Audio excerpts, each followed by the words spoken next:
তো হ্যালো বন্ধুরা, আমি তো মাল দিয়ে সেদিন চলে এসেছি। তারপরে আমি মাল নিয়ে এসেছি, কিন্তু ভিডিও করার সময় পাইনি। তো আজকে তোমাদের সঙ্গে শেয়ার করি যে আমি কি কি বানাচ্ছি, কি থেকে কোন মানে ফ্যাব্রিক থেকে কি হচ্ছে, তো তোমাদের সঙ্গে সেটা শেয়ার করি। তো দেখো, আরো অনেকে বলছো যে মেসেঞ্জারে বলছো যে তুমি কত নাও, কত বানাও বা কিছু এই সমস্ত বৃত্তান্ত।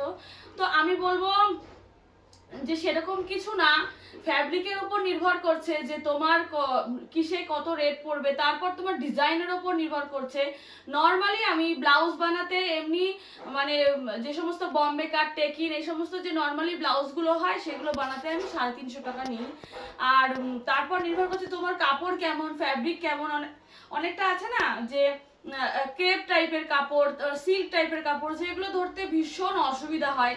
একটা সুতির মাল যে টাইমে উঠে যায় সেই টাইমে ওই মালগুলো ওঠে না। তো সেইগুলোর উপর নির্ভর করে আমার রেটটা আছে। তো পার্টিকুলারলি তোমরা বলো মেসেঞ্জারে যে তোমরা কোনটা রেট জানতে চাইছো, তো সেইভাবে তোমাদের বলে দেবো। তো এটা তো গেল রেটের ব্যাপার। আর তোমাদের সঙ্গে শেয়ার করি যে কোথা মানে কি ফ্যাব্রিক থেকে কি হবে। তো দেখো, সবার প্রথমে দেখাই এই ফ্যাব্রিকটা। দেখো, তো এটা আছে টিস্যুর ওপরে আছে। হ্যাঁ, টিস্যুর ওপরে আছে। তো দেখো, সব মেশিন ওয়ার্ক করা আছে। তো এটা দিয়ে না আনারকালি ভালো লাগবে, ভীষণ ভালো লাগবে। তো এইটা দিয়ে আমি আনারকালি বানাবো, মানে এটাই অর্ডার এসছে যে আনারকালি বানাতে হবে। তো ঠিক আছে, এটা গেল। এবার দেখো মেন মানে ভীষণ সুন্দর, এটা আমার ভীষণ ভালো লাগে একটা ফ্যাব্রিক, চিকন কারি থ্রেড ওয়ার্ক করা। মানে থ্রেড ওয়ার্ক আমার ভীষণ ভালো লাগে, পরে অনেকটা কমফোর্টেবল হয় এই বিটস ওয়ার্ক, সিকোয়েন্স ওয়ার্কের থেকে। এই যে থ্রেড ওয়ার্ক, এগুলো আমার ভীষণ ভালো লাগে, পরেও তোমরা আরাম পাবে। তো এটা কিন্তু মেন লখনৌ চিকন কারি। তো এই ফ্যাব্রিকটা দিয়ে ফ্রন্ট কাট টাইপের কিছু একটা ড্রেস হবে। তো যাই হোক, যেটাই হবে তো তোমাদের সঙ্গে শেয়ার করব। তো কি ফ্যাব্রিক এলো সেটাই তোমাদের সঙ্গে শেয়ার করার জন্য আজকের ভিডিওটা করছি। মানে আজকে একটা ধামাকাদার ফ্যাব্রিক আছে বন্ধুরা, আমি কি করে করব, কিভাবে হ্যান্ডেল করব, সেটা হচ্ছে সবচাইতে বড় ব্যাপার। তো সেই ফ্যাব্রিকটা তোমাদের সঙ্গে দেখাবো অবশ্যই, কিন্তু থাকতে হবে মানে ভিডিওর সঙ্গে। তো চলো আরো কি কি ফ্যাব্রিক মানে আছে তোমাদের সঙ্গে শেয়ার করি।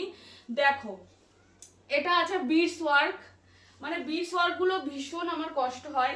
তো আরো এটা আছে, দেখো বিটস ওয়ার্ক, এই কালারটা তো ভীষণ সুন্দর। আর এই ফ্যাব্রিক, এটার ওজন প্রায় 5 মিটার এখানে আছে, প্রায় 6-7 কেজি তো ওজন, মানে বেশি ছাড়া কম না, এতটাই ওজন আছে।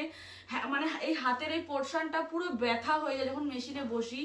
এই ওয়ার্কগুলো যখন আসে মানে যখন কাটিং করি, যখন তোমরা কাটিং করবে বন্ধুরা দেখবে যে ডবল পার্ট 4 পার্টে যখন থাকে হাতার কাপড়গুলো, তখন যখন কাটিং করি এই যে হাতের যে এই পোর্শনটা বুড়ো আঙুলের পুরো এতটাই প্রেসার পড়ে যে এখানটা পুরো যন্ত্রণা করে, মানে কাঁচি ধরা যায় না।